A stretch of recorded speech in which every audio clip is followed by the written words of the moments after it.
no texto de Efésios, capítulo 5, do verso 18 ao verso 21.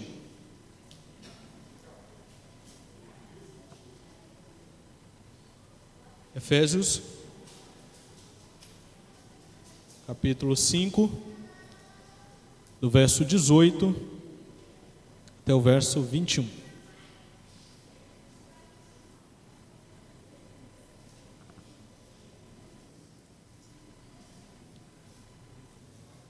Todos encontraram? Diz assim a palavra do Senhor: E não vos embriagueis com vinho, no qual há dissolução, mas enchei-vos do Espírito, falando entre vós com salmos, entoando e louvando de coração ao Senhor com hinos e cânticos espirituais, dando sempre graças por tudo a nosso Deus e Pai, em nome de nosso Senhor Jesus Cristo, sujeitando-vos uns aos outros no temor de Cristo. Vamos orar mais uma vez, pedir a Deus para nos conduzir na exposição da palavra.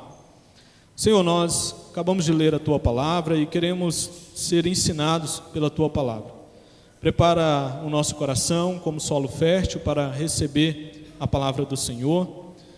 Que o Teu Espírito Santo, mesmo que inspirou a Tua palavra, venha nos dar iluminação, entendimento, abrir os nossos olhos, a nossa mente, o nosso coração, para que possamos, ó Deus, entender a palavra do Senhor e, uma vez entendida, que nós possamos colocá-la em prática na nossa vida.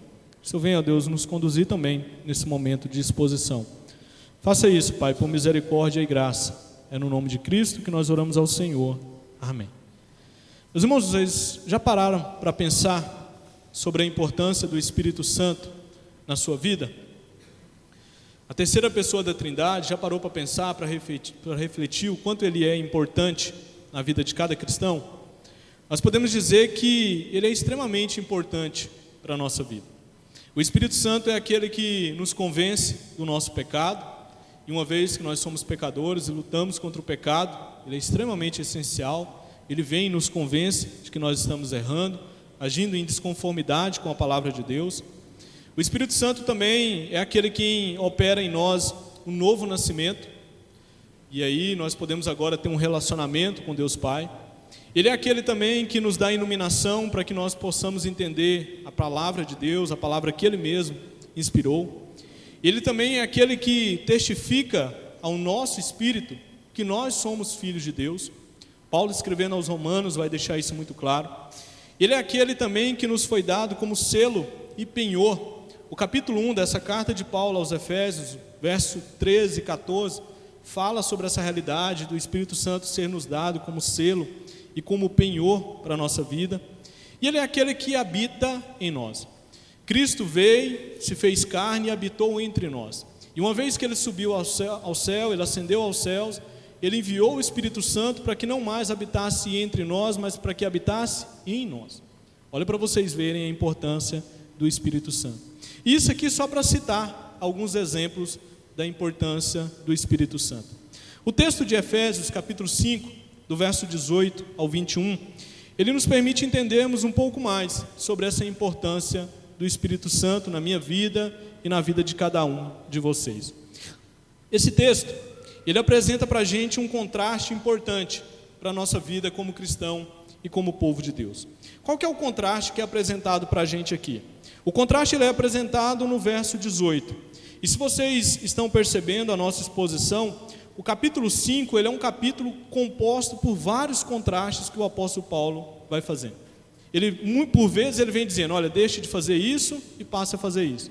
Como filhos de Deus, como parte da família de Deus, agora vocês precisam parar de viver dessa forma e passar a viver dessa forma. E aqui não é diferente.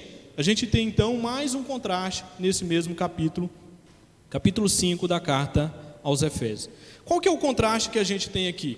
A palavra de Deus aqui nos dá a seguinte exortação para a igreja e para o povo do Senhor. Nos diz assim, não vos embriagueis com vinho, no qual há dissolução, mas enchei-vos do Espírito. Observe o contraste que há aí, vinho e embriagueis, e entre ser cheio do Espírito Santo. Ele diz, olha, não vos embriagueis com vinho, essa é a primeira parte do contraste que é lançado, logo em seguida ele vem, mas enchei-vos do Espírito Santo. Enchei-vos do Espírito. O apóstolo Paulo aqui, meus irmãos, ele não está proibindo o uso do vinho, como alguns podem até pensar que essa seja a exortação do texto bíblico. Não é isso que o apóstolo Paulo está fazendo. O que ele está fazendo aqui? Ele está proibindo de modo muito claro, a palavra de Deus aqui nos proíbe de modo muito claro o abuso do uso do vinho. A embriaguez nada mais é do que você abusar do consumo do vinho, a tal ponto que isso acaba gerando uma influência na sua vida, um domínio na sua vida, um controle na sua vida. Então a ideia aqui é muito clara: ao invés de sermos dominados pelo vinho, que uma vez dominados por ele, as implicações são nos levar à dissolução, à perversão, à devassidão e à corrupção, o apóstolo Paulo diz: olha, há um caminho bem melhor e agradável aos olhos de Deus. Qual que é? Ser cheio do Espírito Santo. É essa a exortação que a gente tem aqui. William MacDonald, um importante comentarista do Novo Testamento, ao comentar esse texto, ele diz que a Escritura ela não condena o uso do vinho. A gente vai encontrar o próprio apóstolo Paulo citando e indicando para Timóteo o vinho como uso medicinal. A gente encontra isso na carta do apóstolo Paulo a Timóteo. A gente vai encontrar o próprio Jesus fazendo uma multiplicação de vinho, um milagre do vinho em uma festa de casamento. Então, aqui não há expressamente uma condenação, e nem na Bíblia há essa condenação. Mas o que a Bíblia vai condenar? Ela vai condenar o seu abuso. O abuso do vinho é extremamente condenado nas Escrituras. E quando que o vinho ele se torna um abuso para a nossa vida? Alguns pontos aqui a gente pode destacar. Primeiro, o uso do vinho ele se torna abuso quando ele é tomado em excesso. Então, aqui a gente está abusando do vinho, isso é pecado, é agir de modo contrário à palavra de Deus. O uso do vinho se torna abuso quando o indivíduo passa a ser dominado por ele, porque essa é a ideia do texto: não sejam dominados pelo vinho. Então aqui se torna abuso. O uso do vinho ele se torna abuso quando essa prática ofende a consciência fraca de outro crente. Então, se você toma e isso vai ofender a consciência fraca de outro crente, é um abuso também do vinho. O princípio é, para o bem do evangelho, para não virar pedra de tropeço para ninguém, a gente abre mão de um monte de coisa. Então esse é um princípio também que é colocado aqui.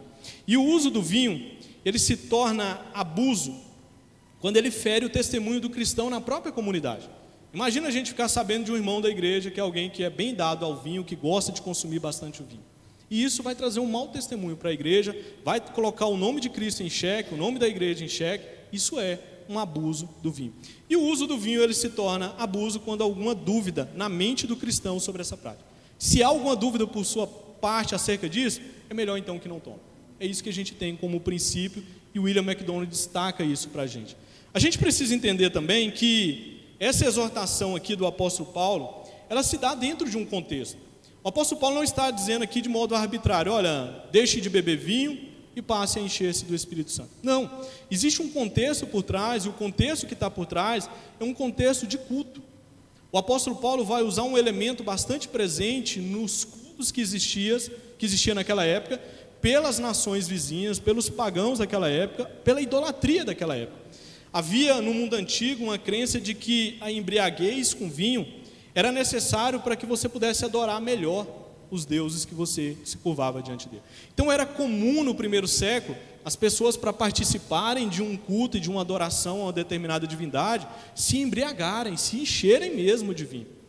O apóstolo Paulo está usando esse elemento que era comum naquela época, e dizendo: olha, não faça isso, para que vocês adorem ao Senhor, ao Deus verdadeiro, ao Deus criador dos céus e da terra, não é necessário isso.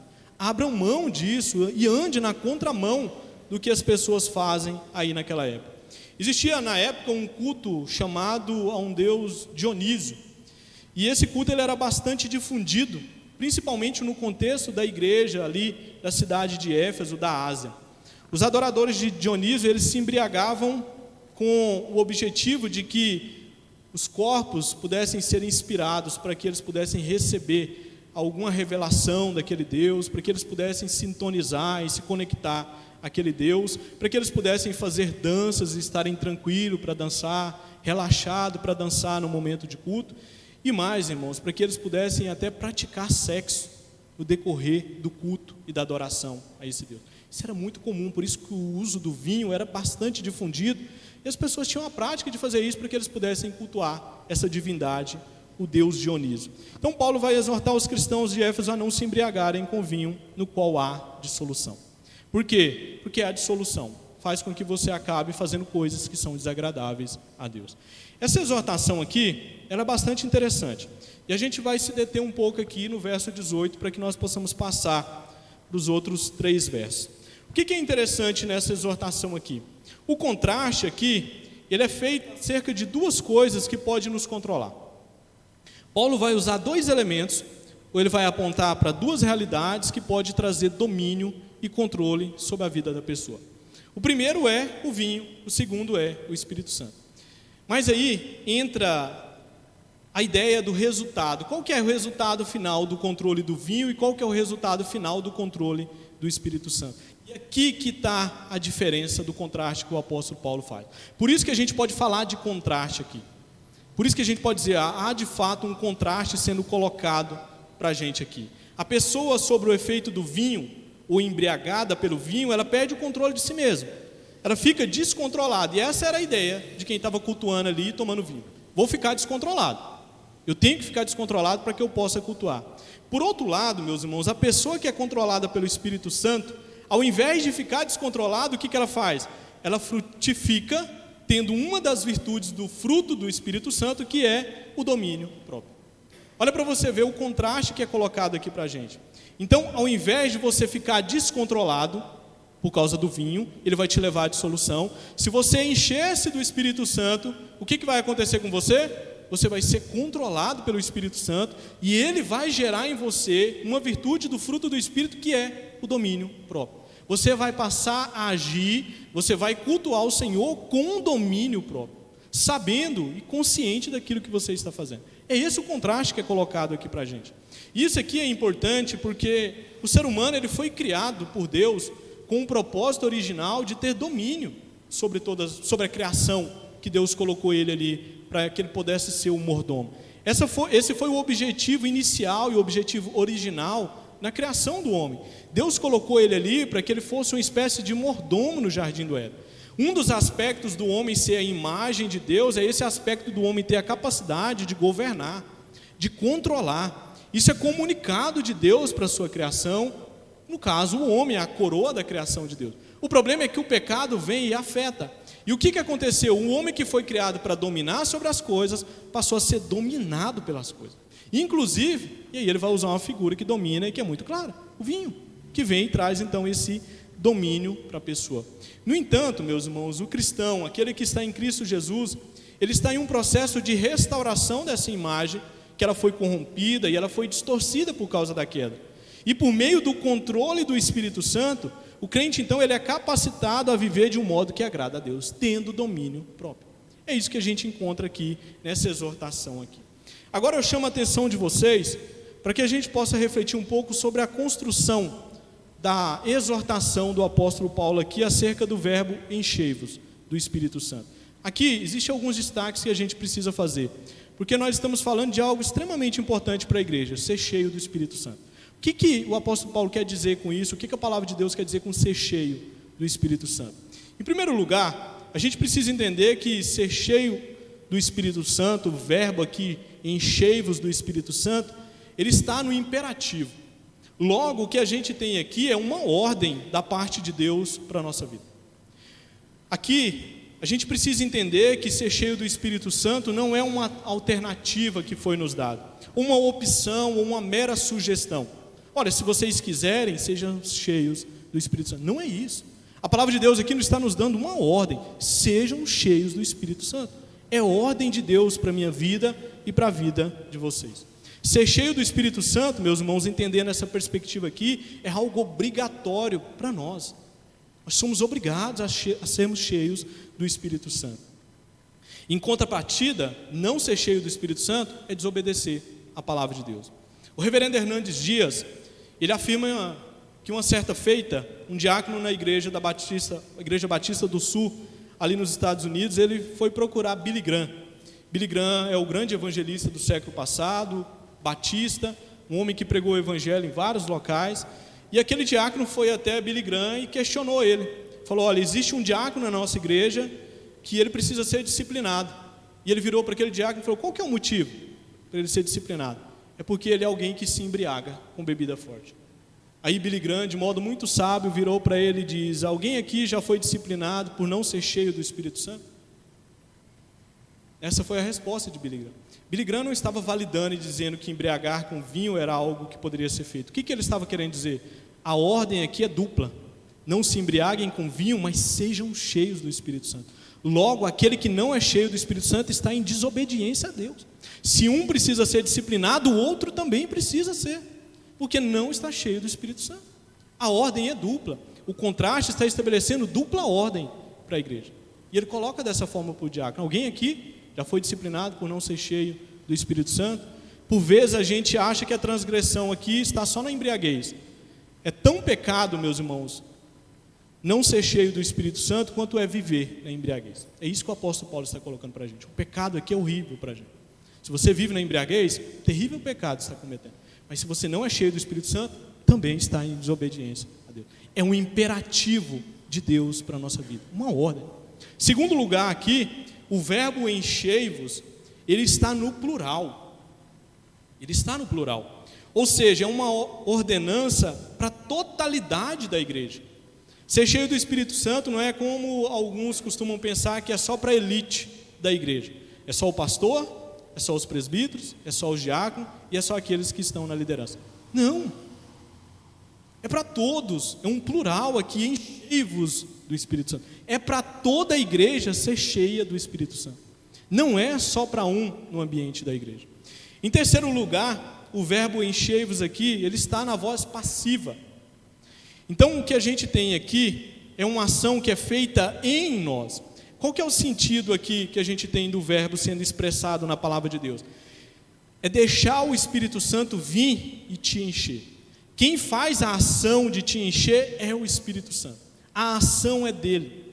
Então essa ideia que a gente tem aí, principalmente no meio evangélico, de que nós podemos impulsionar um avivamento, ou que nós é que produzimos avivamento, como já teve vertentes aí dentro do evangelicalismo dizendo isso, é errado.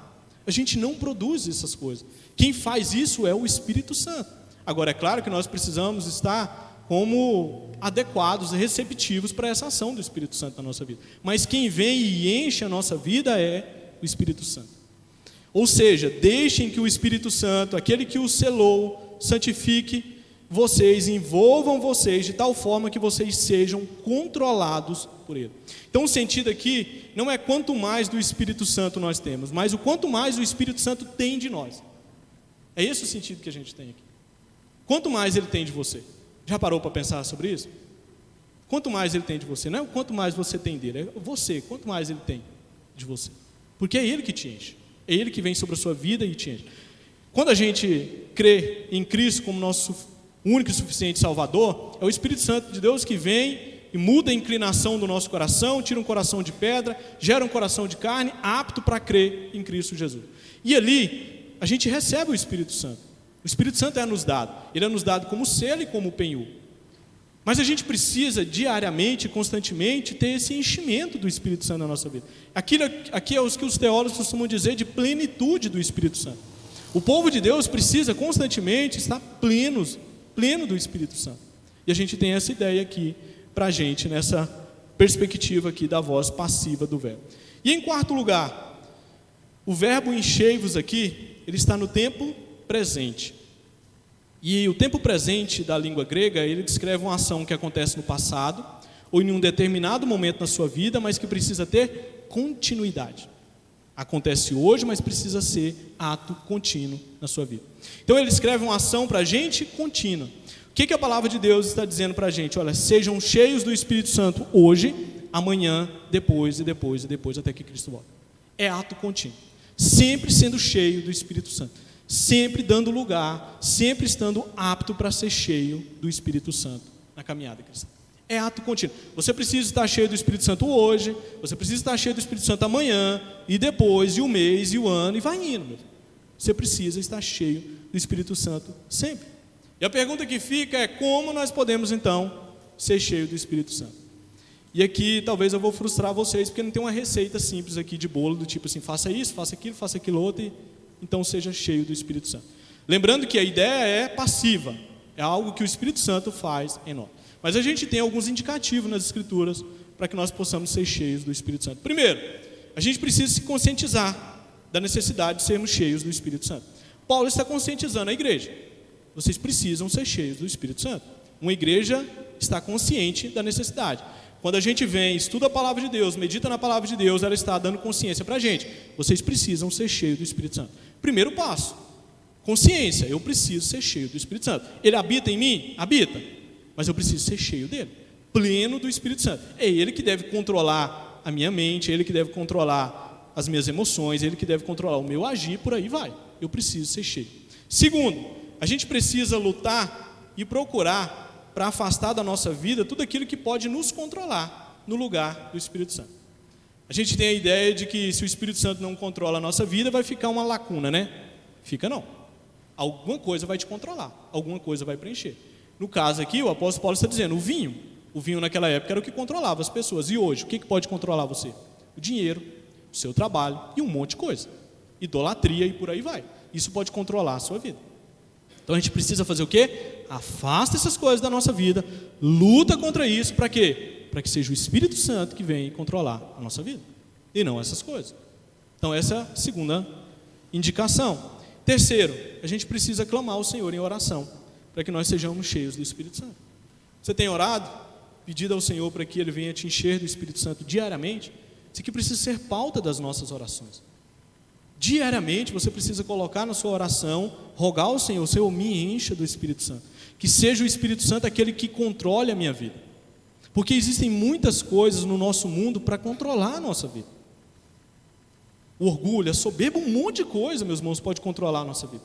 Mas nós precisamos diariamente, de modo humilde, clamar para o Senhor, Senhor, que o Espírito Santo seja aquele que controle a minha vida, para que eu possa agir de acordo com a vontade do Senhor. Então esses são os indicativos que a gente tem aqui. E aí a gente continua aí. Os versos 19 até o 21 vão descrever para a gente então os resultados. Quais são então os benefícios daqueles que se deixam encher pelo Espírito Santo? Aqui existe uma certa possibilidade dupla de interpretação.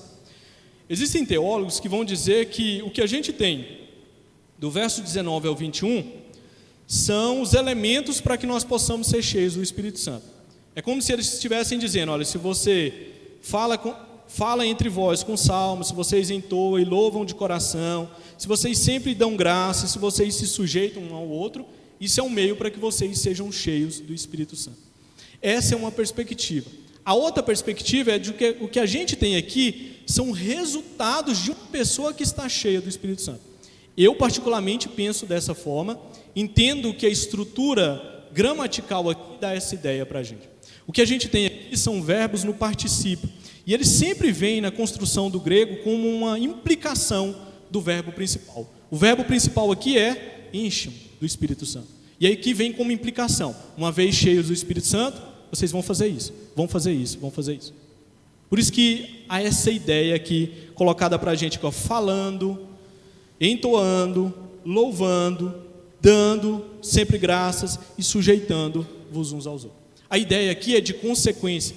Eu acho muito difícil uma pessoa que não é cheia do Espírito Santo praticar isso aqui. Tenho bastante dificuldade com essa primeira perspectiva. Então, para mim, e tem bons teólogos aí nessa caminhada aí que têm proposto essa segunda opção. E eu vou expor aqui partindo dessa segunda opção. Estou dizendo para vocês que existem duas possibilidades de interpretação aqui. A que eu penso é essa segunda aqui, que faz mais justiça a que o texto está colocando para a gente. Então, pensando aqui como resultado e como benefícios de uma vida cheia do Espírito Santo, a gente precisa destacar 3 resultados aqui. Vou caminhar aqui, vai ser breve, os destaques que a gente vai fazer.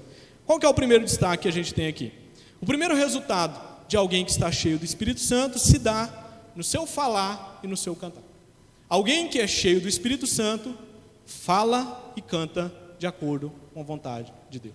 A gente vai encontrar isso no verso 19, na parte A do verso 19.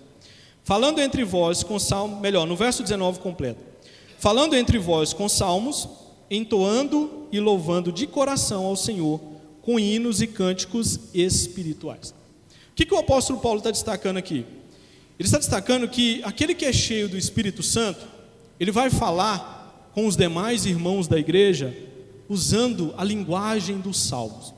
Ele é alguém que tem a sua mente impregnada da palavra de Deus. A palavra de Deus internalizou na sua mente. E a sua fala no ambiente cultico, aqui é um ambiente cultico, mas não fica restrito apenas na igreja, mas fora da igreja, é de que a sua fala ela é impregnada e ela soa a palavra de Deus na sua boca. É isso que a gente tem aqui. A ideia aqui é de que os salmos eles devem constar nas nossas conversas se nós estivermos cheios do Espírito Santo. Com isso aqui, meus irmãos, o texto não está dizendo que nós devemos ficar o tempo todo recitando versículo dos salmos. Não precisa, a gente não vai conseguir fazer isso. Mas o conteúdo por trás dos salmos, eles devem permear a nossa mente e tudo aquilo que nós falamos. Mas por que os salmos? Por que o apóstolo Paulo diz que alguém cheio do Espírito Santo, ele é alguém que fala com as demais pessoas usando os salmos na sua fala? Por quê? A gente precisa entender que tudo que a gente vivemos foi vivido também pelo salmista. Guardadas as devidas proporções, eles viveram coisas em intensidades muito maiores do que a nossa. Então os salmos, meus irmãos, é um texto bíblico que expressa os sentimentos do ser humano de uma maneira muito vívida. Deus usou esse recurso e inspirou os salmistas para trazer para a gente algo que é muito próximo daquilo que a gente vive. Na verdade não é próximo não, é aquilo que a gente vive. Quando a gente está angustiado, quando você para e lê um salmo, ele não traz refrigério para a sua vida. Parece que aquele salmista está vivendo aquilo que você está vivendo agora. É por isso que o apóstolo Paulo ele diz, olha, alguém cheio do Espírito Santo, ele é alguém que a mentalidade dos salmos faz parte da sua mentalidade também. Está ali nele, está impregnado nele. E ele vai fazer isso para quê? Ele vai visar a edificação dos outros. Observe que o apóstolo Paulo fala, falando entre vós com salmos, é um com o outro. Alguém cheio do Espírito Santo se preocupa em edificar o próximo, edificar a igreja de Cristo. Se encontra alguém em uma dificuldade, ele vai trazer a palavra de Deus, vai falar com aquela pessoa, vai ser um instrumento de Deus para aquela pessoa. Isso se ele estiver cheio do Espírito Santo. Ele vai falar, trazendo sempre a palavra de Deus. E Paulo também destaca aqui que o louvor de coração ao Senhor, com cânticos espirituais, hinos e cânticos espirituais, é também um resultado de alguém que está cheio do Espírito Santo. Aquele que está cheio do Espírito Santo, ele é o quê? Alguém disposto a louvar ao Senhor com cânticos espirituais. Ele usa toda a sua mente, a sua emoção, a sua vontade para adoração ao Senhor. Ele é alguém que tem prazer e alegria em louvar ao Senhor. E aí eu te pergunto, quando você vem para a casa do Senhor, no ambiente de culto, você tem prazer em louvar o Senhor? Quando os irmãos aqui estão nos conduzindo no louvor, há prazer da sua parte, deleite da sua parte em louvar ao Senhor? O apóstolo Paulo diz que alguém que é cheio do Espírito Santo tem esse prazer, se deleita nessa prática. O apóstolo Paulo está dizendo, olha, alguém que é cheio do Espírito Santo precisa ter essa prática de ter hinos e cânticos espirituais, fazendo isso de coração ao Senhor. Por que é importante, meus irmãos, cânticos espirituais na nossa liturgia? Primeiro, nós cantamos o quê? As Escrituras. Então os nossos cânticos, eles devem ser impregnados da Escritura. E o que o cântico faz? Ele pega uma verdade bíblica, embrulha ela de modo musical e a gente canta isso. E isso prega na nossa mente. Prega na nossa mente. Você decora uma música de modo muito fácil. Muito fácil, isso fica impregnado. E aquele que é cheio do Espírito Santo vai ter o maior prazer de ter isso na sua vida. Então o momento de louvor, ele é alguém que está ali louvando ao Senhor com prazer, com alegria. Isso é uma característica de alguém que está cheio do Espírito Santo. É resultado de ter uma vida cheia do Espírito Santo. Como tem sido então o nosso falar, pensando nesse primeiro resultado aqui? A gente precisa refletir, como tem sido o nosso falar? Como tem sido o seu falar com o seu irmão? Ou até mesmo com um não cristão? Como tem sido a sua fala? Será que nós estamos edificando uns aos outros? Será que há edificação mútua no ambiente da igreja? Como tem sido o nosso louvor? Nosso momento de louvor, como é que ele tem sido? Nós fazemos de coração? É de coração para o Senhor? Estar aqui na igreja para louvar o Senhor é algo que te dá prazer? Você tem prazer em fazer isso? As respostas que vocês vão dar e que eu vou dar a essas perguntas vão mostrar para mim se eu estou cheio do Espírito Santo ou não. vai ser um indicativo para mim. Talvez a luz vermelha pode estar acendendo para mim e para vocês aqui nessa noite. É um indicativo para saber se nós estamos cheios ou não do Espírito Santo. Segundo resultado que a gente tem aí. O segundo resultado de alguém que está cheio do Espírito Santo se dá então na sua atitude de gratidão a Deus. Verso 20. Dando sempre graças por tudo a nosso Deus e Pai, em nome de nosso Senhor Jesus Cristo. A ideia desse verso aqui é de que aquele que é cheio do Espírito Santo, ele possui constantemente gratidão e reconhecimento dos benefícios que ele recebe de Deus. Ele é alguém grato. Ou seja, o crente cheio do Espírito Santo, meus irmãos, ele não vive se queixando, murmurando, mas sim, ele vive em constante gratidão ao Senhor. Amanhã é segunda-feira, né? Muitos aqui vão ter que trabalhar amanhã, né? Forando eu, amanhã é o dia da minha folga. Mas para amanhã é dia de muitos ter que levantar cedo. Aquele que está cheio do Espírito Santo vai para o serviço alegre, sabendo que Deus abriu uma porta de trabalho, tem sustentado essa porta, por meio disso, alimento tem caído na sua mesa, a providência dele tem sido real na sua vida. Alguém que é cheio do Espírito Santo agradece a Deus por ter o prazer e a alegria, a saúde de levantar cedo e ir trabalhar. Por mais difícil que seja o trabalho. Depois da queda, o trabalho é árduo mesmo, é cansativo mesmo. Mas aquele que é cheio do Espírito Santo, ele é alguém que tem gratidão para com Deus. Obrigado, Senhor, pelo meu trabalho. Não é o melhor, mas é o que o Senhor me deu e tem sido bênção para mim. E você pode procurar, evoluir, crescer, para que você tenha um melhor trabalho ainda. Mas você é alguém grato ao Senhor. Esse é só um exemplo que a gente pode ser grato ao Senhor. Tem tantas áreas, meus irmãos, da nossa vida, que a gente pode ser grato ao Senhor.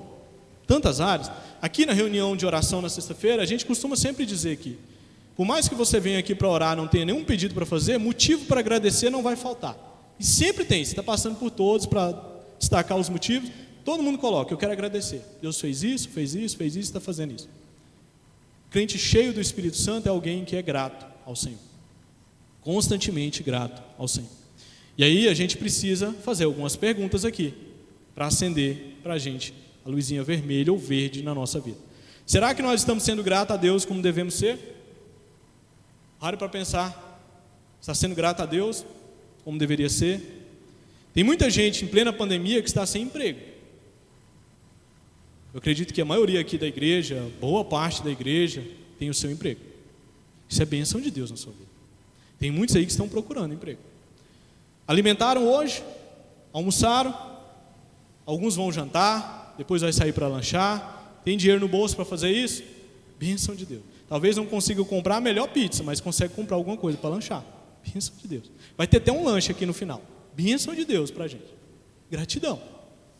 Será que a gente tem sido grato a Deus? Será que nós estamos reconhecendo em gratidão as bênçãos que nós temos recebido? Quantas bênçãos, meus irmãos, que nós estamos recebendo? Covid passou aí, pandemia passou aí, nós estamos acabando essa época aí da pandemia, entendo eu que assim seja. E Deus preservou a nossa vida. Eu sei que muitas famílias perderam entes queridos. Mas tem muitas famílias aqui que Covid nem tocou. Eu já tenho quase 2 anos, de pandemia, e eu não sei se peguei o Covid até hoje. Eu sou grato a Deus por isso. Pode ser que eu tenha pegado, mas se peguei foi assintomático. E olha que assim, eu não fiz nenhum de ficar em casa, reservado, não. Sempre estou aí, tranquilo. E sim, Deus tem abençoado, eu tenho que agradecer a Deus por isso. Gratidão a Deus por essa realidade na minha vida. Tomei a vacina, graças a Deus, então louvado seja Deus por isso. E aí, meus irmãos, as nossas respostas a essas perguntas aqui indicam para a gente se você é cheio do Espírito Santo ou não. Se eu sou cheio do Espírito Santo ou não. Qual luz que acendeu para você? Verde, amarela ou vermelha? Pense nisso aqui. Isso é um indicativo para você saber se você é cheio ou não do Espírito Santo. Terceiro e último resultado que a gente tem aqui, nesse texto. Verso 21. O terceiro resultado de alguém estar cheio do Espírito Santo se dá na sua postura de submissão. Alguém cheio do Espírito Santo é alguém submisso. Verso 21, sujeitando-vos uns aos outros no temor de Cristo. Aqui, a palavra de Deus nos apresenta a delicada e importante postura de sujeição e submissão. Isso aqui tem implicações para a continuidade da carta. Na próxima semana, se Deus nos permitir, a gente vai ler esse texto aí sobre a submissão do marido e da mulher. Como é que funciona essa questão de submissão dentro de um casamento? Só é possível que a palavra de Deus vai nos exortar a fazer aqui se você fosse cheio do Espírito Santo. Caso contrário, não consegue. Por isso que a gente tem muitas famílias por aí que não conseguem isso aqui. Pessoas que não são cheias do Espírito Santo. Então isso aqui tem implicação para a continuidade. A ideia de sujeição que a gente tem aqui nesse verbo sujeitai-vos uns aos outros é a ideia de que você está disposto a servir ao seu irmão. Ser sujeito, está disposto a servir para a edificação da igreja. É se colocar como o menor, mesmo que você não seja o menor. O reino de Deus tem dessas coisas. O maior é o menor. O maior é aquele que serve. Se você acha que o maior no reino é aquele que deve ser servido, não entendeu como que funciona o reino de Cristo. O maior é aquele que vem para servir. Cristo veio para servir. Ele estava ali para servir. Cristo é a demonstração mais clara e perfeita de submissão. Ele se fez carne e habitou entre nós. Passou por todo um estado de humilhação para que só depois ele pudesse ser exaltado. Mas ele se humilhou. Pensa, meus irmãos, Deus se encarnar, tomar essa natureza humana nossa. Lógico que ele não pecou e não tinha pecado, sua natureza não era pecaminosa, mas ele se encarnou e habitou entre nós. As limitações que a gente tem humanamente falando, ele tinha na sua natureza humana. Ele se encarnou e habitou entre nós. Ele foi humilhado.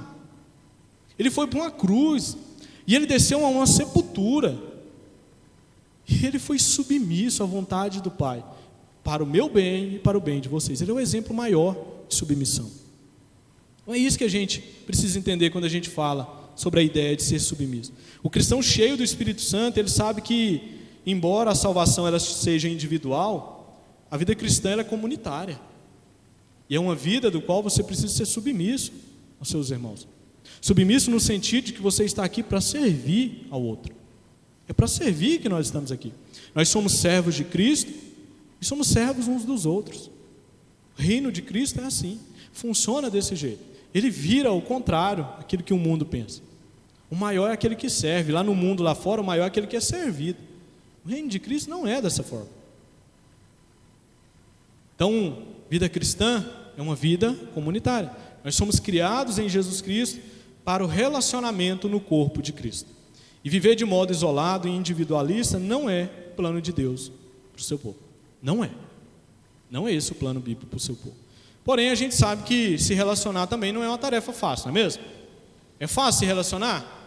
Até mesmo com os integrantes da família, né? É difícil. Gente, sangue ali, é difícil. A gente ainda luta contra a presença do pecado, e a gente falou isso de manhã. A gente trabalhou um tema sobre comunidade, sobre a unidade da igreja. E às vezes, por vezes, a gente acaba se relacionando mal com o nosso irmão. Atitudes que a gente faz, coisas que a gente fala, que a gente acaba se relacionando mal com os nossos irmãos. Mas quando nós estamos cheios do Espírito Santo, o que a gente faz? A gente consegue romper essas dificuldades. A gente consegue fazer isso. Alguém cheio do Espírito Santo consegue passar por cima disso. E aí, meus irmãos, a gente precisa se perguntar, eu e vocês, como é que tem sido o nosso relacionamento? Será que nós somos submissos uns aos outros? Será que nós estamos nos sujeitando uns aos outros? Nós abrimos mão de determinadas coisas para o bem do nosso relacionamento como igreja do Senhor? Será que nós estamos fazendo isso? Será que nós temos zelados pela perseverança da unidade? Por preservar, melhor dizendo, a unidade da igreja? Hoje de manhã a gente falou sobre isso. A unidade da igreja, quem gera ela é o Espírito Santo. Cristo conquistou a unidade na cruz. Qual que é o nosso trabalho? É preservar a unidade que uma vez foi estabelecida por Cristo na cruz do Calvário. É isso que resta para a gente fazer. E aí, mais uma vez, as nossas respostas a essas perguntas indicam para a gente se nós estamos sendo cheios do Espírito Santo ou não. Se nós estamos cheios do Espírito Santo ou não. Difícil, não é, irmãos? Se a gente parar para pensar nisso aqui, todos esses resultados, é difícil. Mas o texto serve para a gente como alerta, para que nós então possamos ser cheios do Espírito Santo. Algumas aplicações para finalizar. Primeiro, esse texto nos mostra o quanto é importante o enchimento do Espírito Santo em nossa vida, a plenitude do Espírito Santo para a vida do povo de Deus. Por isso, meus irmãos, reconheçamos a necessidade que temos de uma vida espiritual mais profunda. O povo de Deus precisa ter uma vida espiritual mais profunda a cada dia. Nós precisamos do Espírito Santo. Sem Ele não conseguimos, irmãos. Sem Ele um monte de coisa vai dominar a nossa vida. E a gente vai viver em desobediência à palavra de Deus. E isso vai ser danoso para a minha vida e para a vida de vocês. Por isso, encham do Espírito Santo. Sejam cheios do Espírito Santo. Ele é importante para a vida de vocês. Segundo, nós precisamos orar pela plenitude do Espírito Santo. É uma atitude que nós precisamos ter. Lá em Lucas 11, verso 13, a gente tem as seguintes palavras de Jesus. Jesus vai dizer, olha, ele está falando sobre a necessidade de orar, intensificar a oração. Ele diz, ora, se vós, que sois maus, sabeis dar boas dádivas aos vossos filhos, quanto mais o Pai Celestial dará o Espírito Santo àqueles que lhe pedirem. O ponto dessa declaração aqui é muito claro. Deus dará mais do seu Espírito Santo aos que dele pedirem. É da vontade dele dar o Espírito Santo para a gente. Nosso grande desafio é orar de acordo com a vontade de Deus. Orar em nome de Cristo é orar de acordo com a vontade de Cristo e de Deus para a nossa vida. Deus Pai e Filho. E a vontade deles é que nós estejamos cheios do Espírito Santo. Plenitude do Espírito Santo. Ore, meu irmão, diariamente, clamando ao Senhor para que você seja cheio do Espírito Santo. Para que Ele controle a sua vida, as suas ações, o seu pensamento, o seu agir, o seu falar e tudo. Ore ao Senhor por isso. Não se contente em não ser cheio do Espírito Santo. Não tenha esse contentamento na sua vida. Vamos orar? Pai, nós agradecemos ao Senhor por mais essa oportunidade de poder refletir na palavra do Senhor. Sabemos que a Tua palavra, ela nos instrui, ela nos corrige, ela exorta a vivermos de acordo com a vontade do Senhor. E a Tua palavra nos diz, ó Deus, para que nós sejamos cheios do Espírito Santo. É a minha oração, é a oração da igreja, que o Senhor venha cada vez mais nos encher do Teu Espírito Santo. Que o Teu Espírito Santo venha controlar a nossa vida. Venha controlar os nossos pensamentos, as nossas emoções, as nossas atitudes. Que nós sejamos crentes cheios do Espírito Santo, para que nós possamos testemunhar a Cristo nesse mundo manchado pelo pecado. Então o Espírito Santo venha, ó Deus, encher a vida de cada irmão aqui nessa noite. Que diariamente, ó Deus, nós possamos estar conscientes da necessidade do enchimento do Espírito Santo, da plenitude do Espírito Santo. E que diariamente nós venhamos clamar, rogar ao Senhor, para que sejamos cheios do Espírito Santo. Pois sabemos, ó Deus, e vimos na Tua palavra, que essa é a vontade do Senhor para a nossa vida. Nos ajude, ó Deus. No nome de Jesus Cristo nós oramos ao Senhor. Amém. Tem uma...